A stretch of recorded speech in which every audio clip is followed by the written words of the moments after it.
Bonsoir à tous et bienvenue au journal de la télévision rwandaise. Voici les titres de l'actualité de ce mercredi. Le président Paul Kagame a reçu ce mercredi au village Urugwiro les légendes de l'équipe anglaise d'Arsenal FC, Robert Pires et Ray Parlour. Au sommaire également, il y a la Société rwandaise de fabrication et distribution d'électricité UDCL qui confirme que les efforts qui sont fournis déployés pour garantir que l'objectif du Rwanda de 2024 de fournir 100% d'électricité est réalisable. Encore une fois, bienvenue au grand rendez-vous d'actualité de la télévision rwandaise. Le président Paul Kagame a reçu ce mercredi au village Urugwiro les légendes de l'équipe anglaise d'Arsenal FC, Robert Pires et Ray Parlour. Ces deux stars et leurs familles sont au Rwanda pour une tournée de 5 jours dans le cadre du programme Visit Rwanda. Patrick Nilidandi nous fait le point. C'est ce mercredi, dans l'après-midi, au village Urugwiro, que le président de la République, Paul Kagame, a reçu les légendes du football de l'équipe d'Arsenal FC, Robert Pires et Ray Parlour et leurs familles. Les deux anciens footballeurs et leurs familles sont au Rwanda pour une tournée de 5 jours dans le cadre du programme Visite Rwanda. Au cours de leur séjour, ils ont traversé les destinations touristiques et culturelles emblématiques traditionnelles dans le cadre du partenariat des promotions du tourisme entre Arsenal et le Rwanda, connu sous le nom de Visite Rwanda. Plus tôt mercredi, Parlour et Pires ont rencontré des fans d'Arsenal au Rwanda.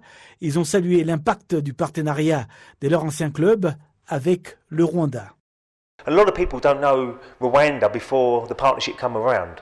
If I'm being honest, En vérité, les gens ne connaissaient pas le Rwanda avant le début de ce partenariat. Les gens savaient que c'est quelque part en Afrique, mais pas où exactement. Mais aujourd'hui, de plus en plus de gens connaissent le pays grâce à l'inscription Visite Rwanda sous le maillot d'Arsenal.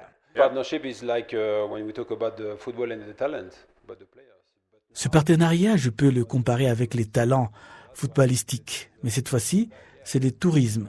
Ce partenariat est une bonne chose car Arsenal est une équipe très connue en dehors de l'Angleterre, dans le reste du monde. Le Rwanda et Arsenal forment désormais une famille. RDB, l'agence rwandaise pour la promotion des développements, affirme que la tournée des anciennes gloires du football est très cruciale pour la promotion des divers forfaits touristiques du Rwanda. Ariella Kageruka, directrice générale du tourisme à RDB, a déclaré qu'ils attendaient à plus de visiteurs de l'équipe d'Arsenal FC dans les prochains jours, alors que le Rwanda continue de s'ouvrir aux visiteurs avec les ralentissements très sensibles des cas de Covid-19. C'est merveilleux, car cela permet de développer le tourisme, une belle image du Rwanda avec ses animaux exotiques, ses belles collines, les magnifiques lacs, mais aussi sa culture. La star des nationalités françaises, Robert Pires, a joué pour Arsenal de 2000 à 2006, tandis que son coéquipier et milieu de terrain anglais Raymond Parlour a joué pour Arsenal de 1992 à 2004. Le ministère du Genre et de la Promotion de la Famille invite tous les organes à lutter énergétiquement contre la violence basée sur le genre qui se manifeste encore aujourd'hui et compromet le bien-être familial. Le récit suivant nous en dit plus. La famille rwandaise est aujourd'hui menacée par la violence basée sur le genre compromettant ainsi la sérénité familiale. De telles situations génèrent souvent des conflits aux conséquences négatives sur la société en général, comme en témoigne la famille Emmanuel de Saoumuremyi et de Natil Mukamana du district de Kamonyi au sud du Rwanda. Cette famille indique que la situation conflictuelle dans laquelle elle vivait complémentait son développement, une situation qui a totalement changé après avoir bénéficié d'une formation du Conseil interconfessionnel sur la santé au Rwanda. Le cardinal Antoine Kambanda, à la tête de ce conseil, rassure qu'il poursuivra une campagne de sensibilisation visant la lutte contre la violence basée sur le genre. Ça nous fait très mal quand nous voyons violence contre les femmes parce que ça diminue la dignité de la femme et même de la dignité de la personne humaine. Ça affecte beaucoup la vie. C'est une blessure profonde sur la vie, sur les enfants et sur la famille. Et la famille doit être une famille intègre qui a la capacité de bien éduquer l'enfant qui est né dans la famille, d'être protégé et de grandir dans la paix et dans l'amour pour devenir un homme ou une femme de valeur demain, au lieu d'être une personne de problème à la société, devient une personne qui donne plutôt des solutions à la société. Il y a plus d'avantages de vivre dans la paix et dans l'harmonie que de vivre dans les conflits. Surtout, ça fait mal aux enfants. La ministre du Genre et de la Promotion familiale estime que la réussite de ce combat contre la violence basée sur le genre exige le concours de tout un chacun. kugira ngo gukoresha ikoranabuhanga ntabwo mu gihe cyashize byari biteye imbere nk'uko bimeze ubu ngubu ushobora gukoresha telefoni.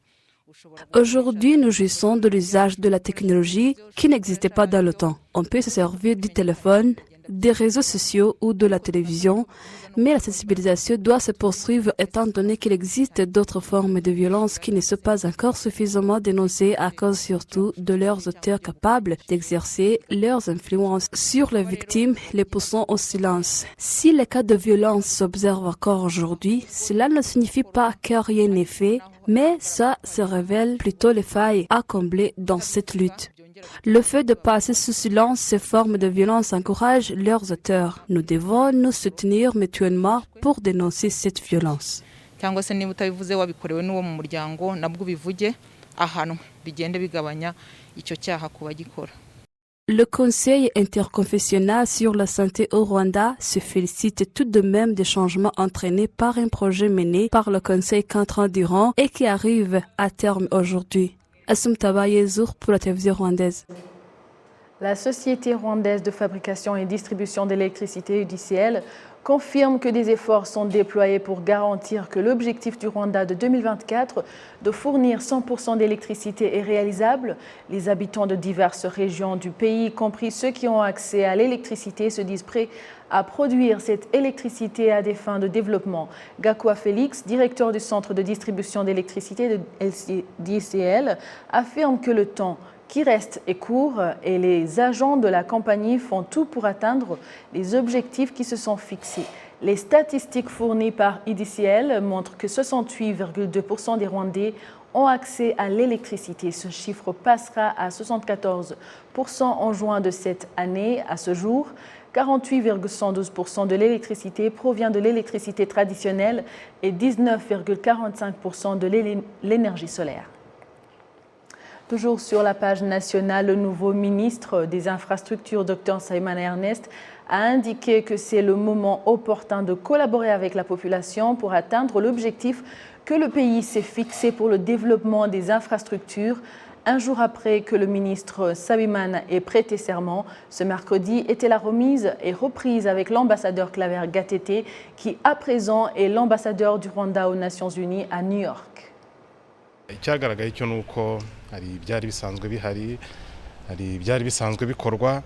Le ministère des Infrastructures est un vaste ministère qui a plusieurs départements. L'eau, la construction des routes, les aéroports, l'énergie. C'est en fait un grand ministère. Il est clair qu'il y avait des activités en cours. Il est donc question de continuer avec l'équipe qui est bien déterminée à contribuer pour le développement des infrastructures de notre pays. Certaines activités ont été effectuées à un niveau très appréciable. D'autres sont en cours. Dans ce contexte, il y a des objectifs qui vont de pair avec le temps de leur réalisation. Nous savons que pour l'exécution des activités prévues, il ne manque jamais de défis. Mais ce que je pourrais dire, c'est qu'ensemble, nous pourrons relever tous les défis y relatifs. Place maintenant au secteur agricole où plusieurs agriculteurs qui utilisent l'eau des pluies pour l'irrigation de leur culture se réjouissent du fait que cette eau leur a été très utile jusqu'à même accroître leur productivité au cours des 3 saisons culturales. Le récit suivant nous en dit plus.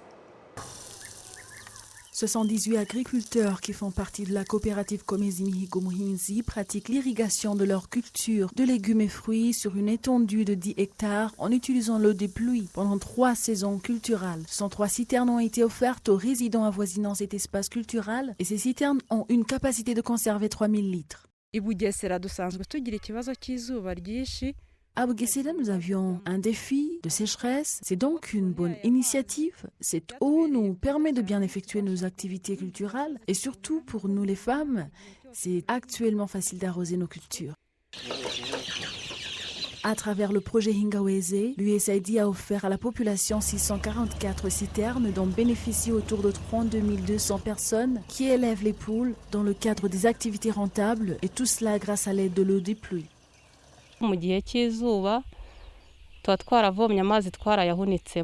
Pendant la sécheresse, nous utilisons l'eau qui a été conservée dans les citernes. Nous apprécions beaucoup le projet Hingaweze qui nous a tirés de la pauvreté.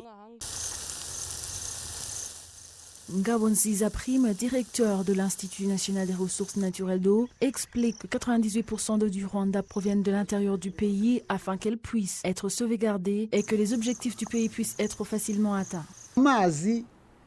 L'eau est très importante pour le développement du pays. Tout ce que nous accomplissons dans tous les domaines est en grande partie grâce à l'eau. Nous devrions bien entretenir cette ressource naturelle d'eau, non seulement en tant que pays, mais aussi au monde entier. Une recherche effectuée en ce qui concerne le bien-être des ménages a révélé que 17,4% des ménages utilisaient l'eau des pluies au quotidien en 2013-2014.